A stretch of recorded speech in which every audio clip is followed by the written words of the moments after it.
नमस्कार दोस्तों। आज हम इंग्लिश ग्रामर का एक बहुत ही महत्वपूर्ण और बेसिक टॉपिक पढ़ने जा रहे हैं, जिसका नाम है डिटरमिनर। यह टॉपिक नेट, टीईटी, सीटीईटी और अन्य कॉम्पिटिटिव एग्जाम्स में बार बार पूछा जाता है। अगर आपने डिटरमिनर को अच्छे से समझ लिया तो आपकी ग्रामर की नींव बहुत मजबूत हो जाएगी। सबसे पहले समझते हैं कि डिटरमिनर क्या होता है। डिटरमिनर वह शब्द होता है जो नाउन से पहले आकर उस नाउन के बारे में कुछ अतिरिक्त जानकारी देता है, जैसे वह कौन सी चीज है, कितनी है या किसकी है। उदाहरण के लिए a book, the boy, my pen. इन सभी में नाउन से पहले जो शब्द आया है वही डिटरमिनर है।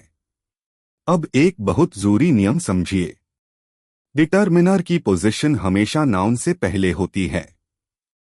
हम कभी भी नाउन के बाद डिटरमिनर नहीं लगाते। जैसे द बुक बिल्कुल सही है, लेकिन बुक द गलत है। एग्जाम में ऐसे वाक्य सुधार के सवाल अक्सर पूछे जाते हैं। डिटरमिनर को समझने के लिए हमें उसके प्रकार जानना बहुत जरूरी है। डिटरमिनर मुख्य रूप से 7 प्रकार के होते हैं: articles, demonstrative, possessive, quantitative, numeral, distributive और इंटेरोगेटिव। अब हम इन सभी को एक एक करके आसान भाषा में समझेंगे। सबसे पहले आर्टिकल्स की बात करते हैं। ए और एन को इंडेफिनिट आर्टिकल्स कहा जाता है, क्योंकि ये किसी अनजान या सामान्य वस्तु के लिए प्रयोग होते हैं। ए का प्रयोग कॉन्सोनेंट साउंड से पहले और एन का प्रयोग वॉवल साउंड से पहले किया जाता है। यहां स्पेलिंग नहीं बल्कि साउंड को ध्यान में रखा जाता है। अब बात करते हैं द की। द को डेफिनिट आर्टिकल कहते हैं। इसका प्रयोग तब होता है जब वस्तु पहले से निश्चित हो या सुनने वाला जानता हो कि हम किसकी बात कर रहे हैं, जैसे द सन, द गंगा या द टीचर। यह आर्टिकल स्पेसिफिसिटी दिखाता है। डेमोन्स्ट्रेटिव डिटरमाइनर्स का प्रयोग किसी वस्तु की ओर संकेत करने के लिए किया जाता है। दिस और दीज पास की वस्तुओं के लिए, जबकि दैट और दोज दूर की वस्तुओं के लिए प्रयोग होते हैं। इससे सुनने वाले को तुरंत समझ आ जाता है कि वस्तु कहाँ स्थित है। अब बात करते हैं पोजेसिव डिटरमाइनर्स की।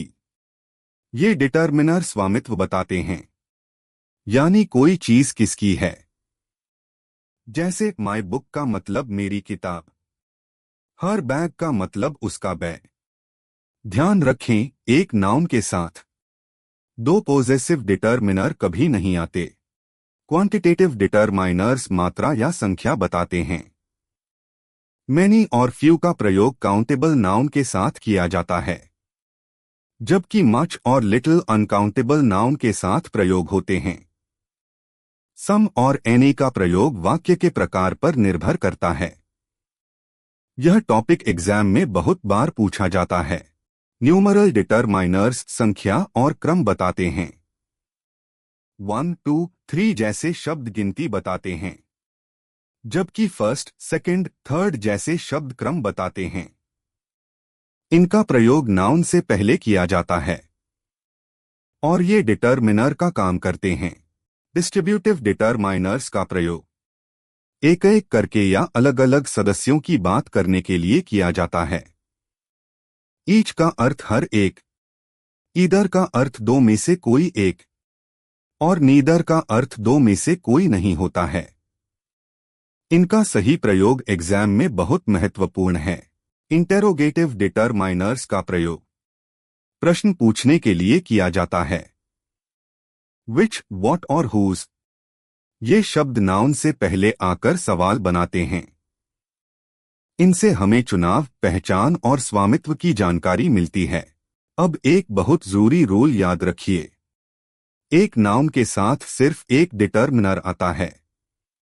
द माई बुक गलत है, जबकि माई बुक बिल्कुल सही है।